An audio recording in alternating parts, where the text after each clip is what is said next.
Drama की starting में fan linen college के बाहर अकेली होती है और ऐसा लग रहा होता है कि वो काफ़ी ज़्यादा कंफ्यूज्ड है।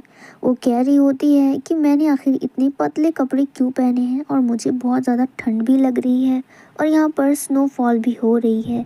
तो मैं यहाँ पर अपना घर कहाँ पर ढूंढूंगी। तभी वहाँ पर कोई आता है और फैन लिलिन को एक जैकेट पहनाता है और कहता है, क्या तुम पागल हो? इतनी ठंड में बाहर अकेली खड़ी हो और वो भी इतने पतले स्वेटर पहनकर। तुम्हें पता है ना बाहर स्नोफॉल हो रही है, तो फिर तुम ऐसे बाहर क्यों निकली भला? अब फैन लिलिन उससे कुछ पूछ पाती उससे पहले वो कहता है कि क्लास का टाइम हो रहा है और हमें चलना चाहिए। ये बोलकर वो फैन लिलिन को अपने साथ ले आता है।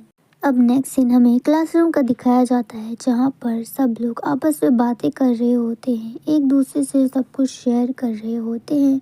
और एक तरफ फैन लिलिन होती है जो बीच में बैठी होती है और उसे कुछ भी समझ नहीं आ रहा होता। वो ये सोच रही होती है कि इस क्लास में इतने सारे स्टूडेंट्स क्यों हैं और मैं इन सब में से किसी को भी क्यों नहीं जानती। क्या मैं इस क्लास से नहीं हूँ? अगर इस क्लास से नहीं तो फिर कौन से क्लास से हूँ? मुझे कुछ भी याद क्यों नहीं आ रहा? ये कहकर वो अपना सर पकड़ के बैठ जाती है और काफ़ी ज़्यादा कंफ्यूज्ड हो जाती है। जिसके बाद उसे फ्लैशबैक में सब कुछ याद आने लगते हैं और अचानक से 1995 का इमेज उसके सामने आ जाता है और उससे पहले हमें दिखाया जाता है कि फैन लिलिन 1995 में आखिर पहुंची कैसे। एक्चुअली में फैन लिलिन के पेरेंट्स काफ़ी ज़्यादा लड़ाई करते थे। उसकी मॉम उसके डैड को बता रहे थे कि तुमने दोबारा चीट किया मुझसे, आखिर तुम्हारी इतनी हिम्मत कैसे हुई? काश मैं तुमसे कभी शादी करती ही ना। जिस पे उसके डैड कहते हैं कि काश तुम जो कह रही हो वो सच होता। मैं खुद तुमसे शादी करके फंस गया हूँ, मेरे ऊपर बहुत सारी रिस्पॉन्सिबिलिटीज़ है। तुम्हारे साथ साथ मुझे फैन लिलिन को भी संभालना पड़ता है, उसकी पढ़ाई की भी फीस मुझे देनी पड़ती है। और इधर फैन लिलिन वो सब बातें सुन रही थी। फैन लिलिन को भी गुस्सा आ रहा था और उसे सबसे ज़्यादा गुस्सा अपने डैड पर आ रहा था। जिसके बाद वो चिल्ला कर कहती है कि बस बहुत हुआ, आप लोग इस तरह से लड़ना बंद करो। आप लोगों की वजह से मुझे सफ़र करना पड़ता है, काश मैं इस घर पे पैदा ही ना हुई होती। जिसके बाद वो अपना सारा सामान पैक करती है और वहाँ से जाने की कोशिश करती है। वो कह देती है कि मुझे आप लोगों के साथ नहीं रहना, अगर मैं आप लोगों के साथ रहूँगी तो मैं पागल हो जाऊँगी। इसके बाद वो वहाँ से जाने लगती है तो उसके पेरेंट्स उसे रोकते हैं और तभी 2024 न्यू ईयर भी आने वाला था। जिसके बाद फैन लिलिन के डैड उसे रोकने के लिए आते हैं, लेकिन फैन लिलिन कह देती है कि यहाँ पर सबसे ज़्यादा लड़ाई सिर्फ आपकी वजह से ही होती है, काश इस फैमिली में आप होते ही ना। जिसके बाद फैन लिलिन को फ्लैशबैक हिट होता है और वो 2024 से डायरेक्ट 1995 में आ जाती है, जब उसके मॉम एंड डैड कॉलेज जाया करते थे। तभी क्लास में एक लेडी एंटर करती है जिसका नाम मेंग फेई है। उसके आते ही सब लोग उसके आगे पीछे आने लगते हैं और उसकी काफ़ी ज़्यादा केयर करने लगते हैं, यानी कि वो क्लास की सबसे पॉपुलर गर्ल में से एक है। वो काफ़ी ज़्यादा प्यारी भी लग रही होती है। तभी क्लास में हम लोग उसी स्टूडेंट को देखते हैं जिसने फैन लिलिन की हेल्प की थी। वो उसकी तरफ देखता है और फैन लिलिन मेंग फेई की तरफ देखती है और यहाँ पर उसे पता चलता है कि मेंग फेई कोई और नहीं बल्कि उसी की मॉम है। फैन लिलिन अपनी मॉम को देखकर स्माइल करती है, जिसके बाद उसे पता चल जाता है कि वो अपने मॉम एंड डैड के ज़माने में पहुँच गई है। फिर वो फ्लैशबैक में एक सीन याद करती है जहाँ पर फैन लिलिन काफ़ी ज़्यादा छोटी थी और उसकी मॉम यंग थी। जब उसकी मॉम काफ़ी ज़्यादा गुस्से में थी तो वो कुछ फ़ोटोज़ को जला रही थी और काफ़ी ज़्यादा रो रही थी। और यहाँ पर पता चलता है कि फैन लिलिन के डैड ने उसकी मॉम पर पहली बार चीट किया था, जिसके कारण वो रो रही थी। छोटी फैन लिलिन आगे बढ़ती है और उन फोटोज़ को देखती है जहाँ पर वो अपनी यंग मॉम को देखती है और वो उस फोटो में बिल्कुल वैसी लग रही होती है जैसे अभी कॉलेज के टाइम पर लग रही है। जिसके बाद हमें क्लास का सीन दिखाया जाता है। फैन लिलिन अचानक से खड़ी हो जाती है और कहने लगती है कि क्या इस क्लासरूम में किसी का नाम फैन बेई है? क्या कोई उसे जानता है? क्या वो जिंदा है? ये बोल बोल कर वो पूरे क्लासरूम में चिल्लाने लगती है और ये सभी कोई सुन रहा होता है, खास करके फैन लिलिन की मॉम। फैन लिलिन अपने डैड का नाम लेते हुए अपनी मॉम की तरफ देखती है, जहाँ पर उसकी मॉम भी बस फैन लिलिन को ही देखी जा रही होती है। अब यहाँ पर फैन लिलिन यही सोच रही होती है कि बस वो किसी तरह से अपने डैड को ढूंढ लेगी, जिसके बाद वो अपने मॉम को उससे मिलने नहीं देंगी, जिससे फैन लिलिन पैदा ही नहीं होगी। अब हमें नेक्स्ट सीन दिखाया जाता है जहाँ पर फैन लिलिन पूरे कॉलेज में घूम रही होती है और सभी लड़कों से पूछ रही होती है कि क्या उसका नाम फैन बेई है, जिस पर सभी कोई मना कर देते हैं। और यहाँ क्लासरूम में बैठा ल्यूसी ये सब बातें सुनकर हंस रहा होता है। तभी क्लास का एक लड़का फैन लिलिन के पास आता है और उसे कहता है कि क्या तुम किसी को ढूंढ रही हो, तुम जरा खुद को देखो, तुम्हारा चेहरा कितना ज़्यादा ड्राई हो चुका है, इतनी सर्दी में बाहर अकेले घूम रही हो, तुम्हें हेल्प की ज़रूरत है, क्या मैं तुम्हारी हेल्प कर सकता हूँ। वो लड़का फैन लिलिन से फ्लर्ट करने की कोशिश कर रहा होता है और ये बात इधर ल्यूसी को पता होती है, जिसके बाद वो अपने बेंच से उठ जाता है और उधर जाने लगता है। ल्यूसी यहाँ से उस लड़की की बातें सुन रहा होता है जो कह रहा होता है कि तुम बहुत ज़्यादा अकेली हो और तुम्हें किसी पार्टनर की ज़रूरत है तो मैं तुम्हारी हेल्प कर सकता हूँ। और ये सब बातें सुनकर यहाँ फैन लिलिन को काफ़ी ज़्यादा अनकंफर्टेबल फील हो रहा होता है। वो लड़का फैन लिलिन के पास आने की कोशिश करता है और फैन लिलिन उससे दूर जाने की कोशिश करती है। इतना ही नहीं बल्कि वो लड़का फैन लिलिन को छूने की भी कोशिश करता है, लेकिन फैन लिलिन उसका हाथ हटा देती है। तभी वहाँ पर ल्यूसी पहुँच जाता है। अब इससे पहले वो लड़का उसे कुछ और कह पाता, ल्यूसी जोर से फैन लिलिन का नाम लेकर उसे पुकारता है। जितने में वो लड़का सब कुछ भूल जाता है कि वो यहाँ पर क्या करने आया था और किसके लिए आया था। जिसके बाद वो लड़का खुद से सवाल करता है कि मैं यहाँ पर क्या कर रहा हूँ इस लड़की के पास, क्या मैं इसको जानता हूँ। ये बोलकर वो वहाँ से जाने लगता है और कहता है कि कहीं मेरी याददाश्त तो नहीं खो गई है, आजकल मुझे कुछ भी याद नहीं रहता। ये बोलकर वो वहाँ से जाने लगता है और पीछे इधर ल्यूसी होता है। उसके जाने के बाद फैन लिलिन सोच रही होती है क्या यहाँ पर सभी लोग ऐसे हैं या फिर मुझे ऐसा लग रहा है, क्योंकि जब से मैं यहाँ पर आई हूँ बहुत अजीब लग रहा है।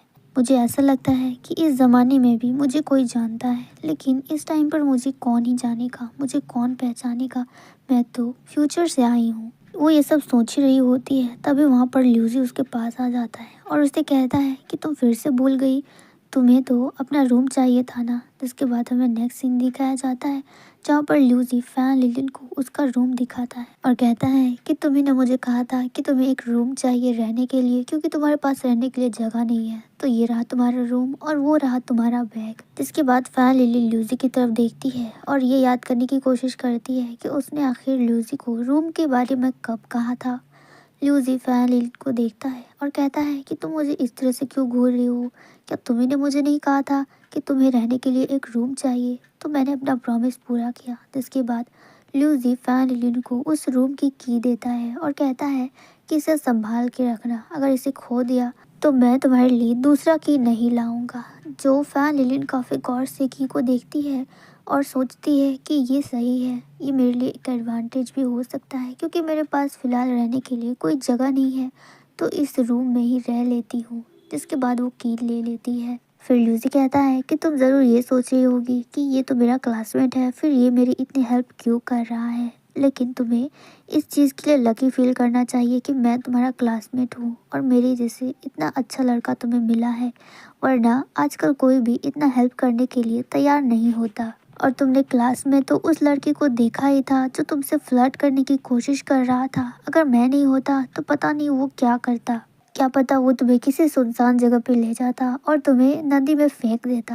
लेकिन तुम्हें डरने की बिल्कुल भी ज़रूरत नहीं है, क्योंकि मेरे रहते तुम्हें कोई भी कुछ नहीं कर सकता और हमारे क्लास में ऐसे अजीबोगरीब स्टूडेंट आते जाते रहते हैं, और किसी भी चीज़ की ज़रूरत पड़े तो बस मुझे एक बार बोल देना, क्योंकि सभी की हेल्प करना यही मेरा काम है। जिसके बाद ल्यूसी वहाँ से चला जाता है। फिर फैन लिलिन अकेले बैठी होती है और अपने बैकपैक को देख रही होती है और कह रही होती है कि मुझे लकी फील करना चाहिए इस बात का कि मैंने अपने बैग में जितना भी सामान पैक किया था वो सब कुछ मेरे साथ आए हैं। जिसके बाद फैन लिलिन कहती है कि आज मैंने बहुत ही नई नई चीज़ों का एक्सपीरियंस किया और मैं काफ़ी ज़्यादा थक भी गई हूँ और मुझे भूख भी लगी है, लेकिन उससे पहले मैं अपना स्किन केयर करूँगी।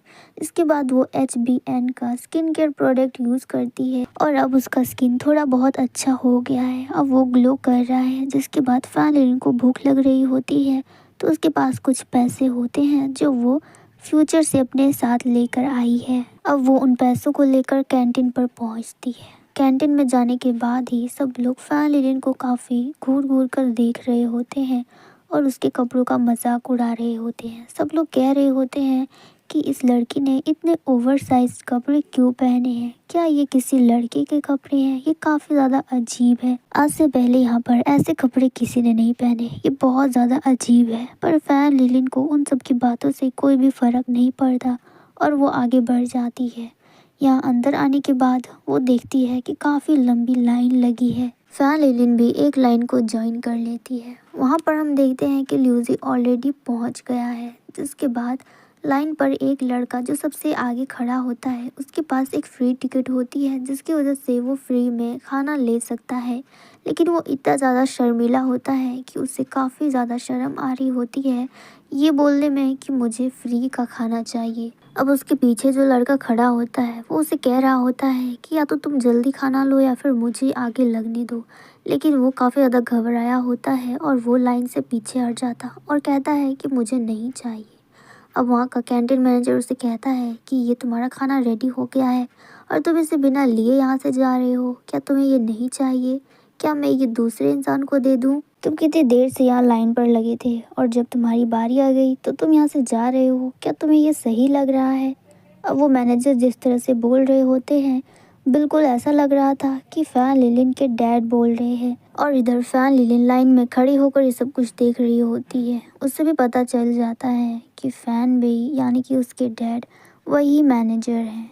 इधर ल्यूसी को देखते हैं जो अपना खाना खा रहा होता है और कह रहा होता है कि ये तो बहुत ही ज़्यादा टेस्टी है, मैं इसे सब ख़त्म कर सकता हूँ। जिसके बाद ल्यूसी अपना खाना खाने लगता है और वहाँ से सब कुछ गौर से देख रहा होता है। अब यहाँ पर फैन भी काफ़ी ज़्यादा स्पीचलेस हो जाते हैं और वो फिर से कहते हैं कि क्या तुम्हें ये खाना नहीं चाहिए? क्या मैं ये दूसरे इंसान को दे दूँ?